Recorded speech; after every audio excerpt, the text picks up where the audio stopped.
আজকে আমি গোপালকে একটু অন্নভোগ দেব। তো করছি যে লাউ দিয়ে ছোলার ডাল করছি, আর করবো যে কচুর শাক করবো। কচুটাকে সেদ্ধ করে রেখে দিয়েছি।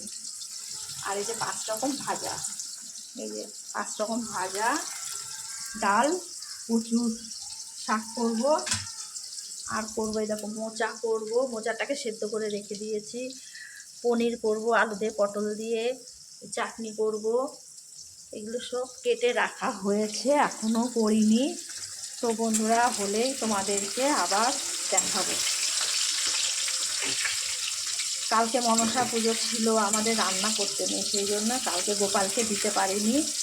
আজকে একটু গোপালকে অন্নভোগ করে দিচ্ছি।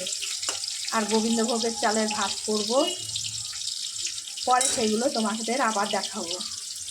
তো রাখছি বন্ধুরা, কেমন লাগলো জানিও। গোপালটাকে স্নান টান করিয়ে বসিয়ে রেখেছি,